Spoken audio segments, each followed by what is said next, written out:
नमस्कार साथियों।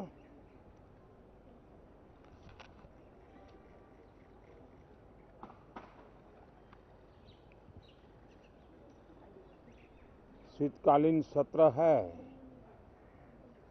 और माहौल भी शीत ही रहेगा।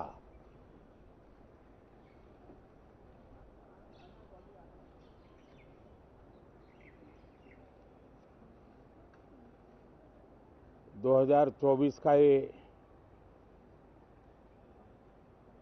अंतिम कालखंड चल रहा है।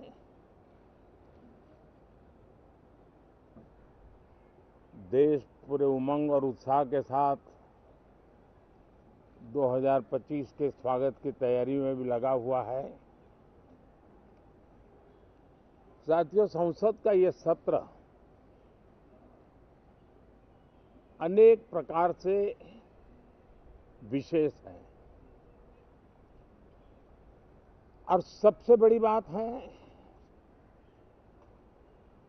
हमारे संविधान के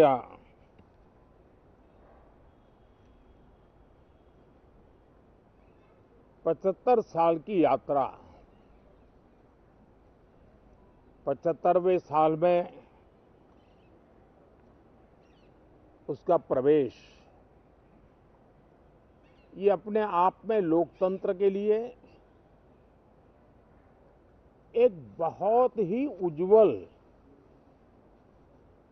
अवसर है। और कल संविधान सदन में सब मिलकर के इस संविधान के 75वें वर्ष की उसके उत्सव की मिलकर के शुरुआत करेंगे।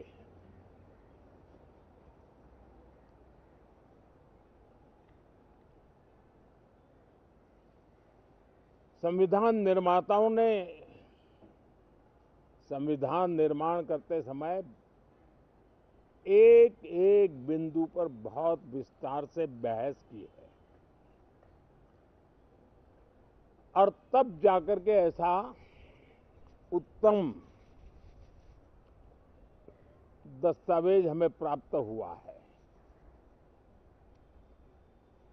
और उसकी एक महत्वपूर्ण इकाई है हमारी संसद। हमारे सांसद भी और हमारी संसद भी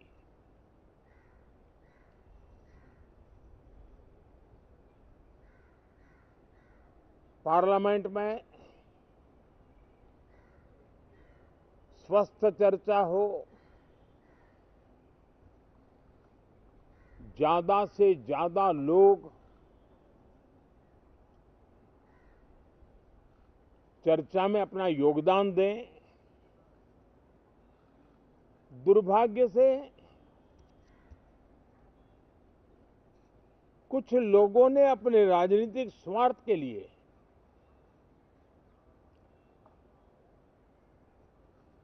जिनको जनता ने अस्वीकार किया है, वे संसद को भी मुट्ठी भर लोगों के हुड़दंगबाजी से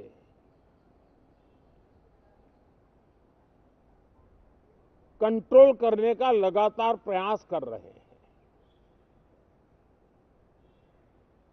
उनका अपना मकसद तो संसद की गतिविधि को रोकने से ज्यादा सफल नहीं होता है और देश की जनता उनके सारे व्यवहारों को काउंट करती है और जब समय आता है तो सजा भी देती है। लेकिन सबसे ज्यादा पीड़ा की बात यह है कि जो नए सांसद होते हैं, नए विचार, नई ऊर्जा लेकर के आते हैं और ये किसी एक दल में नहीं, सभी दल में आते हैं। उनके अधिकारों को कुछ लोग दबोच देते हैं। सदन में बोलने का उनको अवसर तक नहीं मिलता है। लोकतांत्रिक परंपरा में हर पीढ़ी का काम है आने वाली पीढ़ियों को तैयार करे, लेकिन 80-80, 90-90 बार जनता ने जिनको लगातार नकार दिया है, वे न संसद में चर्चा होने देते हैं, न लोकतंत्र की भावना का सम्मान करते हैं, न ही वह लोगों की आकांक्षाओं का कोई महत्व समझते हैं, उनका उसके प्रति कोई दायित्व है वो कोई समझ पाते हैं। और उसका परिणाम है वो जनता की उम्मीदों पर कभी भी खरे नहीं उतरते हैं और परिणाम स्वरूप जनता को बार बार उनको रिजेक्ट करना पड़ रहा है। साथियों, ये सदन लोकतंत्र की 2024 के पार्लियामेंट के चुनाव के बाद देश की जनता को अपने अपने राज्यों में कुछ स्थानों पर अपनी भावना, अपने विचार, अपनी अपेक्षाएं प्रकट करने का अवसर मिला है। उसमें भी 2024 के लोकसभा के चुनाव के नतीजों को और अधिक ताकत दी गई है राज्यों के द्वारा, और अधिक बल प्रदान किया गया है, और अधिक समर्थन का व्याप बढ़ा है। और लोकतंत्र की यह शर्त है कि हम जनता जनार्दन की भावनाओं का आदर करें, उनकी आशा अपेक्षाओं पर खरा उतरने के लिए दिन रात मेहनत करें। मैं बार बार खास करके विपक्ष के साथियों से आग्रह करता रहा हूं, और कुछ विपक्ष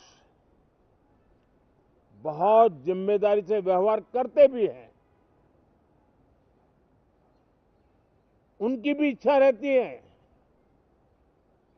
कि सदन में सुचारू रूप से काम हो, लेकिन लगातार जिनको जनता ने नकार दिया है, वे अपने साथियों की बात को भी दबोच देते थे, उनकी भावनाओं का भी अनादर करते हैं, लोकतंत्र की भावनाओं का अनादर करते हैं। मैं आशा करता हूं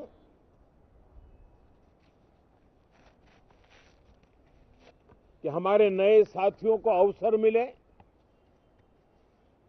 सभी दल में नए साथी हैं,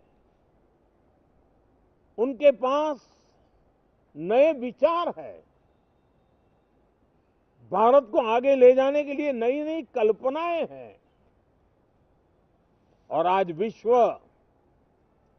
भारत की तरफ बहुत आशा भरी नजर से देख रहा है, तब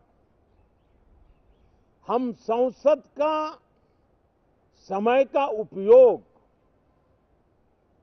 वैश्विक स्तर पर भी भारत के आज जो सम्मान बढ़ा है, भारत का प्रति जो आकर्षण बढ़ा है, उसको बल प्रदान करने वाला हमारा व्यवहार रहना चाहिए।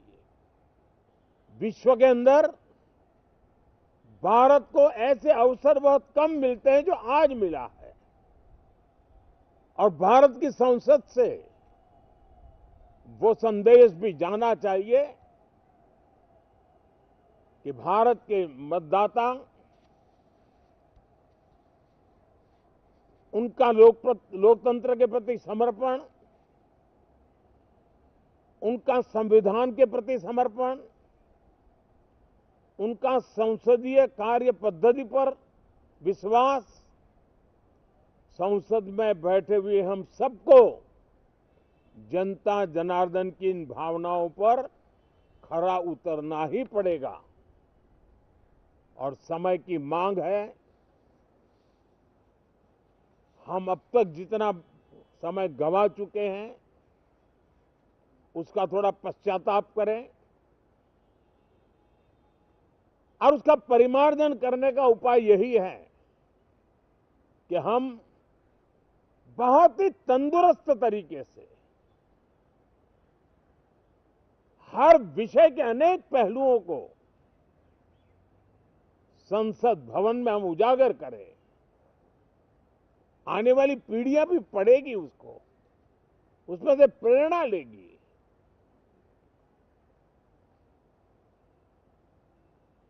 मैं आशा करता हूं कि ये सत्र बहुत ही परिणामकारी हो, संविधान के 75वें वर्ष की शान को बढ़ाने वाला हो, भारत की वैश्विक गरिमा को बल देने वाला हो, नए सांसदों को अवसर देने वाला हो, नए विचारों का स्वागत करने वाला हो। इसी भावना के साथ मैं फिर एक बार सभी माननीय सांसदों को उमंग और उत्साह के साथ इस सत्र को आगे बढ़ाने के लिए निमंत्रित करता हूं, स्वागत करता हूं।